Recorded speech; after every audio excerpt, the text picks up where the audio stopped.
और very good evening everyone. खुदा का धन्यवाद हो कि एक बार फिर से परमेश्वर ने मुझे और आपको ये मौका दिया कि आज की शाम हम सब एक दूसरे के साथ जुड़ने पाए हैं। अपने सरों को जिंदा खुदा की हुजूरी में झुकाएं। आज का जो दिन परमेश्वर ने हमें दिया है, जो कि उसका दिन है, आज के इस दिन के लिए उसे धन्यवाद दें और दुआ करें।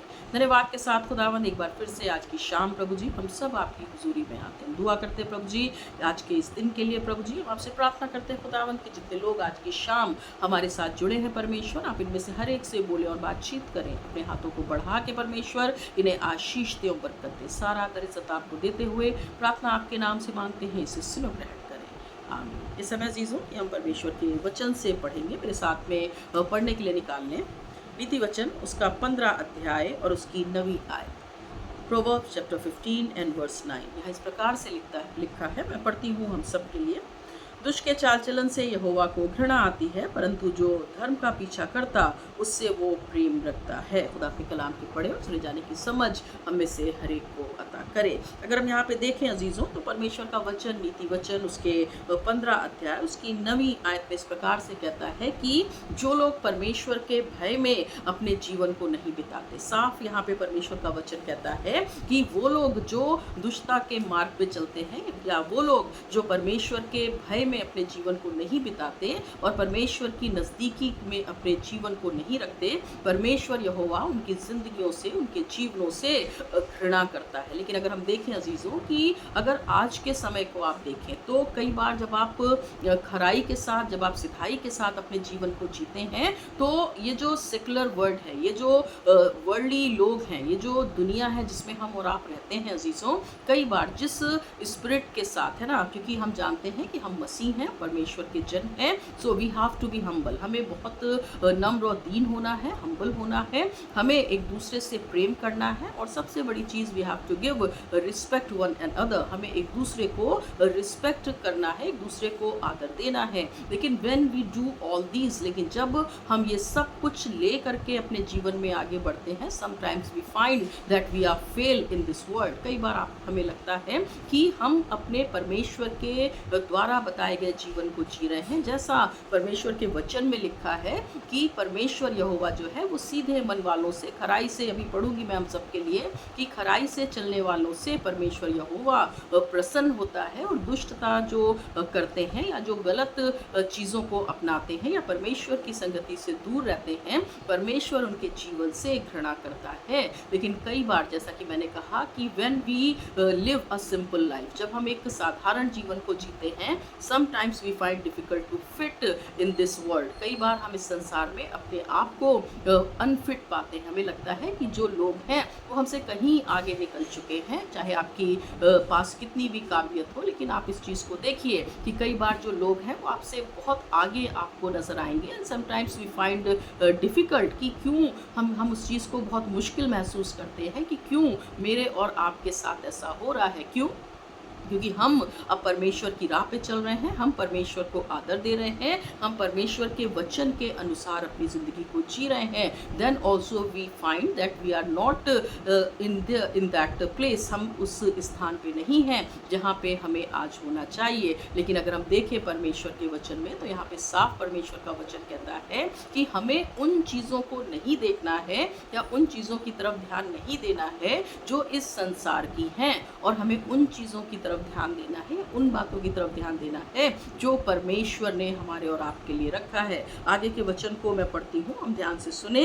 परंतु जो धर्म का पीछा करता उससे वो प्रेम रखता है। Praise the Lord. हम देखें अजीजों कि जब हम परमेश्वर के अनुसार जी रहे हैं, हो सकता है कि संसार हमें जो है वो ठुकराए, हो सकता है कि संसार की चीज़ें मेरे और आपके लिए ना हो सकता है कि जो आज जिन जगहों पे हमें और आपको होना चाहिए हम वहाँ पे अपने आप को नहीं पाते। लेकिन इन तमाम चीज़ों को देखते हुए हमें अपनी धार्मिकता को अपने जीवन से अजीज़ों कहीं भी और कभी भी अलग नहीं करना है। क्यों? क्योंकि whatever we are doing, अगर हम परमेश्वर के भय में जो कुछ कर रहे हैं, अगर हम सच में उस तरीके से अपनी ज़िंदगी को बिताते हैं, तो यहाँ पे साफ परमेश्वर का वचन कहता है कि परंतु जो धर्म का पीछा करता उससे वो प्रेम रखता है। है। इससे बड़ी और कोई बात नहीं कि इस ब्रह्मांड को बनाने वाला, इस पूरे यूनिवर्स को क्रिएट करने वाला हमारा परमेश्वर हमसे तब और अधिक प्रेम करता है जब हम धर्म के साथ या फिर पूरे राइचसनेस के साथ अपनी ज़िंदगी को जीते हैं। अगर हम देखें अजीज़ों,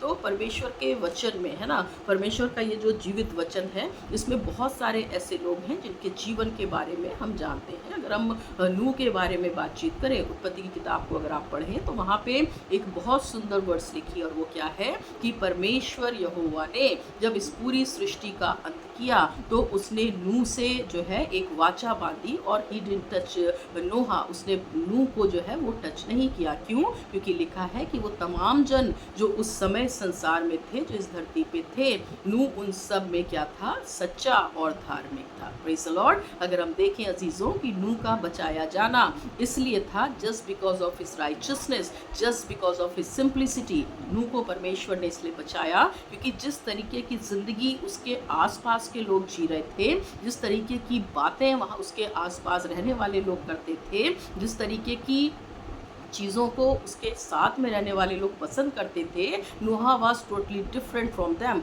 नूह जो है उन सब से बिल्कुल अलग था। और कई बार जब नूह उनके साथ में मिक्सअप नहीं होता होगा तो कई बार वो उसका मजाक उड़ाते होंगे, वो उसकी उलाहना करते होंगे, वो उसके लिए गलत बातें फैलाते होंगे। लेकिन हम यहाँ पे देखते हैं कि ये सब कुछ सहने के बाद भी वो परमेश्वर की राह पे चलता गया। हो सकता है कि जिन चीज़ों में दूसरे लोग व्यस्त थे, नूह ने अपने को उनसे अलग करके रखा था, और यही उसका अलग होना लोगों के लिए जो है उसका एडजस्टमेंट उनके साथ में नहीं हो पाता था। लेकिन यहाँ पे साफ लिखा है कि वो एक धार्मिक जीवन को जीता था। वो संसार के साथ शायद अनफिट था, संसार के लोगों के साथ वो अनफिट था, लेकिन जो परमेश्वर जीवन चाहता था, he was very much fit in that life. लेकिन वो उस जिंदगी में बिल्कुल फिट था, परफेक्ट था, जो परमेश्वर उसके जीवन को जैसा देखना चाहता था। और यहाँ पे अगर हम देखें अजीज़ों कि आज की शाम परमेश्वर का वचन मेरे और आपके लिए है कि हमें क्या करना है, अपने जीवन को परमेश्वर की राह पे चलाना है। हम बात कर रहे थे नूह की कि किस तरीके से उसका जीवन जो है वो लोगों से अलग था। हो सकता है कि संसार के लोग उसके ऊपर हंसते, हो सकता है कि उसके साथ के लोग उसको पसंद ना करते हो, और कई बार अजीज़ों मेरे और आपके साथ भी ऐसे ही होता है।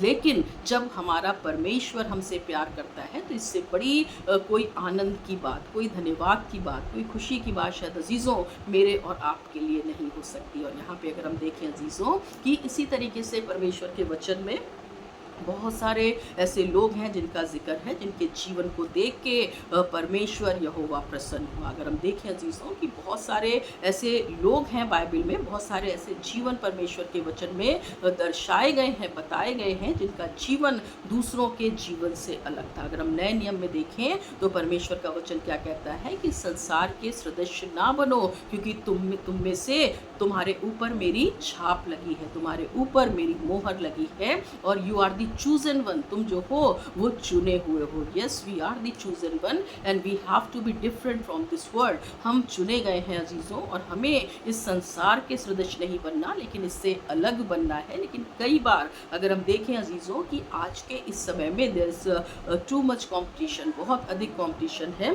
और हमें उस सफलता के लिए, है ना, हमें उस सक्सेस के लिए और ज़िंदगी में आगे बढ़ने के लिए उन तमाम चीज़ों को अपनाने की आज ज़रूरत पड़ गई है। लेकिन अगर हम देखें अजीज़ों कि whatever we want in a life, है ना, जो कुछ आज मैं और आप अपने जीवन में चाहते हैं वो सारी चीज़ें ऐसी हैं, जब तक ये संसार है तब तक वो चीज़ें हैं, लेकिन हर एक चीज़ की एक एक्सपायरी डेट है, और उस समय क्या होगा, वो चीज़ें जो हैं वो नाश हो जाएंगी। और परमेश्वर का वचन इस बात को सिखाता है कि किसी नाशवान चीज़ के लिए नहीं, लेकिन ना मुरझाने वाले मुकुट के लिए तुम्हें आज दौड़ना है, और ना केवल दौड़ना है लेकिन उसमें जीतना भी है। Praise the Lord. अगर हम देखें अजीज़ों कि आज की शाम मुझसे और आपसे परमेश्वर एक बड़ी बात को कहना चाहता है कि जो ये दुनिया के लोग, ये जो संसार के लोग, ये जो वर्ल्डली लाइफ है उसके पीछे जो दौड़ रहे हैं, उनके जीवन में वो जो कुछ गेन करने के लिए भाग रहे हैं, ठीक है, what is needed is needed, जो कुछ ज़रूरी है उसकी ज़रूरत है,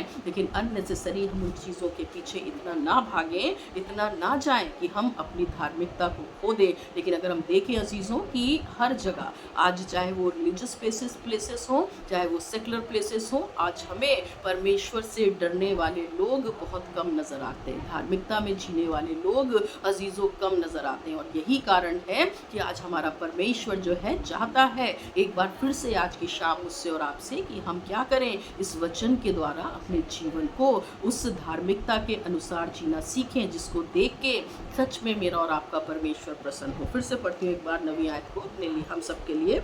आप अपनी बाइबलों को खोलें और पढ़ें मेरे साथ में कि दुष्ट के चाल चलन से यहोवा को घृणा आती है, परंतु जो धर्म का पीछा करता उससे वो प्रेम रखता है। अगर हम चाहते हैं कि हमारा और आपका परमेश्वर क्या करे, मुझसे और आपसे प्रेम रखे, तो आज हमें उसके धर्म के सिखाए गई चीज़ों के से क्या करना है, आज प्रेम करने की ज़रूरत है, उनसे लिपटे रहने की ज़रूरत है। आज हमें शायद वचन पढ़ने की ज़रूरत है, आज हमें शायद अधिक से अधिक प्रार्थना करने की ज़रूरत है, आज हमें शायद उस आत्मिक संगति में समय बिताने की ज़रूरत है, क्योंकि ये जो संसार है वो हमें अपनी ओर आकर्षित करता है, इसकी चीज़ें हमें अपनी ओर खींचती हैं। लेकिन परमेश्वर का वचन इन चीज़ों के बारे में बताता है कि ये सारी चीज़ें एक समय में क्या होंगी, ख़त्म हो जाएंगी, नाश हो जाएंगी। लेकिन जो परमेश्वर के अनुसार अपनी ज़िंदगी को जीता है, परमेश्वर ने उसके लिए एक बड़ा उपहार रखा है, एक बड़ा वो चीज़ रखी है जिसके लिए हम जब मेहनत करते हैं तो वो कभी भी हमसे छीना नहीं जा सकता।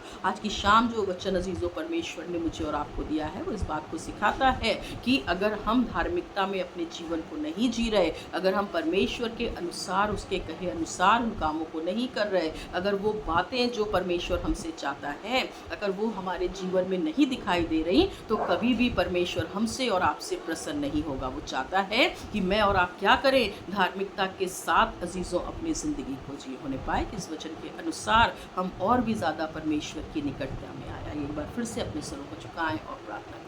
धन्यवाद देते हैं प्रभु जी आज के इस दिन के लिए, धन्यवाद देते हैं इस वचन के लिए खुदावन, नीति वचन उसका 15 अध्याय और उसकी 9वीं आयत खुदावन, जो हमें सिखाती है कि अगर हम खुदावन आपके अनुसार अपने जीवन को नहीं जीते तो प्रभु जी आप हमारे जीवनों को पसंद नहीं करते हैं। यदि हम आपके अनुसार अपनी ज़िंदगी को जीते हैं परमेश्वर, तो आप हमसे प्रेम करने वाले परमेश्वर हैं, आप हमें क्षमा करने वाले परमेश्वर। आपसे प्रार्थना करते हैं प्रभु जी कि आज की शाम खुदावन जितने लोग हमारे साथ जुड़े हैं, अपने हाथों को बढ़ा के परमेश्वर इनको आशीष दे, ऊपर कर दे। विशेष प्रार्थना करते हैं खुदावन अपनी कलीसिया के खुदावन तमाम लोगों के लिए। विशेष प्रार्थना है प्रभु जी मिस्टर टोकनो के लिए, जो खुदावन बीमारी के बिस्तर पे हैं परमेश्वर, आप उनको छू के खुदावन उनको चंगाई दें, उनके बीमारी के बिस्तर को परमेश्वर उलट दे, अपना खुदावन चंगाई भरा हाथ प्रभु जी उनके ऊपर रखें। प्रभु जी अपना प्रेशियस ब्लड लगाएं कि खुदावन उनके शरीर में खुदावन जो भी कमज़ोरी है, जो भी खुदावन वीकनेस है, जो भी बीमारी उनके शरीर में घर करके बैठी है परमेश्वर,